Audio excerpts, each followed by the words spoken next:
നമ്മൾ കണ്ടതാണ് പശ്ചിമേഷ്യയിൽ ഇസ്രായേൽ ഇറാൻ സംഘർഷം. അതിന്റെ അനന്തരഫലങ്ങൾ ഇപ്പോഴും കഴിഞ്ഞിട്ടില്ല. ഇപ്പോ അമേരിക്കയും നേരിട്ട് ഇറാനെതിരെ ഇടപെടാൻ ഒരുങ്ങുന്നതോടെ ആഗോള രാഷ്ട്രീയ സാഹചര്യം അതീവ ഗുരുതരമായിരിക്കുകയാണ്. ഹോർമൂസ് കടലിടുക്ക് അടയ്ക്കുമെന്ന ഇറാന്റെ ഭീഷണി ഇന്ത്യയെ സംബന്ധിച്ചിടത്തോളം വലിയൊരു സാമ്പത്തിക വെല്ലുവിളി തന്നെയാണ്.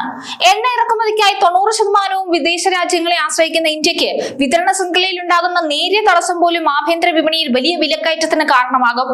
ഈ സാഹചര്യത്തിൽ ഊർജ്ജ സുരക്ഷ ഉറപ്പാക്കുന്നതിനായി റഷ്യൻ എണ്ണയേക്കാൾ സൗദി അറേബ്യയും UAEയും കൂടുതൽ ആശ്രയിക്കാനുള്ള ഇന്ത്യയുടെ നീക്കം തന്ത്രപ്രധാനമാണ്. യുദ്ധഭീതി നിലനിൽക്കുന്ന ഇറാനിൽ നിന്ന് ഇന്ത്യൻ പൗരന്മാരോട് ഉടൻ മടങ്ങാൻ ആവശ്യപ്പെട്ടത് സ്ഥിതിഗതികളുടെ ഗൗരവം വ്യക്തമാക്കുന്നതാണ്. ഇറാനും യുഎസും തമ്മിലുള്ള സംഘർഷങ്ങൾ വർദ്ധിച്ചു വരുന്നതിനാലും യുദ്ധഭീതി നിലനിൽക്കുന്നതിനാലും ഇന്ത്യ തങ്ങളുടെ ഊർജ്ജ വിതരണം സുരക്ഷിതമാക്കാനുള്ള വഴികൾ തേടുകയാണ്. അമേരിക്കയും ഇറാനും വിട്ടുവീഴ്ചയിലേക്ക് പോകുമോ എന്ന കാര്യത്തിൽ വലിയ സംശയമാണ് നിലനിൽക്കുന്നത്. ഇന്ത്യയിലേക്കുള്ള ക്രൂഡ് ഓയിൽ ഇറക്കുമതി ഉൾപ്പെടെയുള്ളവ വലിയൊരു ചോദ്യചിഹ്നമായി തുടരുകയാണിപ്പോൾ. ലോക ക്രൂഡ് ഓയിൽ നീക്കത്തിന്റെ 20% നടക്കുന്ന ഹോർമൂസ് കടലിടുക്ക് താൽക്കാലികമായി അടച്ചേക്കാമെന്ന ഇറാൻ സൂചന നൽകിയതിന് പിന്നാലെ ആശങ്ക ഉയരുകയാണ്. ഇത് Saudi Arabia, Iraq, UAE, Kuwait, Qatar, Oman എന്നിവിടങ്ങളിൽ നിന്നുള്ള ഇന്ത്യയുടെ എണ്ണയും പ്രകൃതിവാതക വിതരണത്തെയൊക്കെ സാരമായി ബാധിക്കുന്നതാണ്.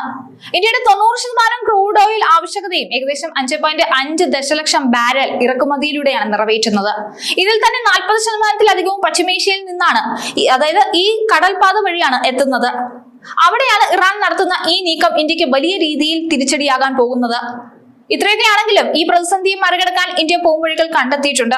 ഹോർമൂസ് അടച്ചാൽ UAEയുടെ 360 കിലോമീറ്റർ ഹബ്ഷാൻ ഫുജൈറയും സൗദി അറേബ്യയുടെ 1200 kilometre east west crude oil pipe ലൈനുകളും വഴി വിതരണം ഉറപ്പാക്കാൻ ഇന്ത്യ ശ്രമിക്കും. ഇവ ചെങ്കടൽ വഴി ലഭ്യമാകുമെന്നതാണ് കാര്യം. അഡ്നോക് നിയന്ത്രിക്കുന്ന ഹബ്ഷാൻ ഫുജൈറ പൈപ്പ് ലൈനിന് 1.5 ദശലക്ഷം ബാരൽ പ്രതിദിന ശേഷിയുണ്ട്. UAEയുടെ 60% എണ്ണ കയറ്റുമതിയും ഹോർമൂസ് ഒഴിവാക്കി ഇതുവഴി നടത്താമെന്നതാണ് ആശ്വാസകരമായ കാര്യം. സൗദിയുടെ അരാംകോയുടെ east west crude oil pipe ലൈനിൽ നിന്ന് ചെങ്കടലിലെ യാൻബു തുറമുഖം വഴി 5 ദശലക്ഷം ബാരലിലധികം എണ്ണ പ്രതിദിനം എത്തിക്കാൻ കഴിയും. ഇത് സൗദിക്ക് ഹോർമൂസ് ഒഴിവാക്കാനുള്ള ശേഷി നൽകുന്നതാണ്. റഷ്യയിൽ നിന്ന് ക്രൂഡ് ഓയിൽ വാങ്ങിയതിലെ ഇന്ത്യയുടെ വിഹിതം കുറഞ്ഞ സാഹചര്യത്തിലാണ് ഇത് നിർണായകമാകുന്നത്. സൗദിയിൽ നിന്നുള്ള ഇറക്കുമതി 6 വർഷത്തെ ഉയർന്ന നിലയിൽ എത്തിയിരിക്കുകയാണ് ഇപ്പോൾ. ഇന്ത്യ ക്രൂഡ് ഇറക്കുമതി വൈവിധ്യവൽക്കരിക്കുകയും 74 ദിവസത്തേക്ക് തന്ത്രപരമായ എണ്ണശേഖരം ഉറപ്പാക്കുകയും ചെയ്തിട്ടുണ്ട്.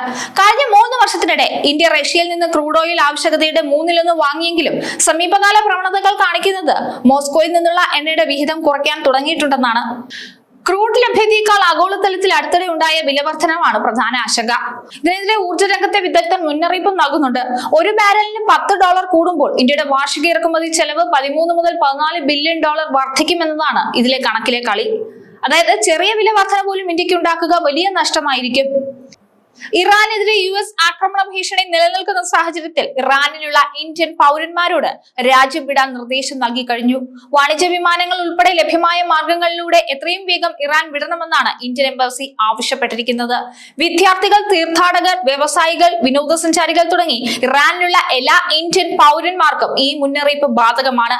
ഇന്ത്യൻ എംബസിയുടെ പ്രധാന നിർദ്ദേശങ്ങൾ ഇനി പറയുന്നവയാണ്. ലഭ്യമായ ഗതാഗത സൗകര്യങ്ങൾ ഉപയോഗിച്ച് ഇറാനിൽ നിന്ന് ഉടൻ പുറത്തു കടക്കുക. പ്രതിഷേധ പ്രകടനങ്ങൾ നടക്കുന്ന സ്ഥലങ്ങളിൽ നിന്ന് വിട്ടുനിൽക്കുക.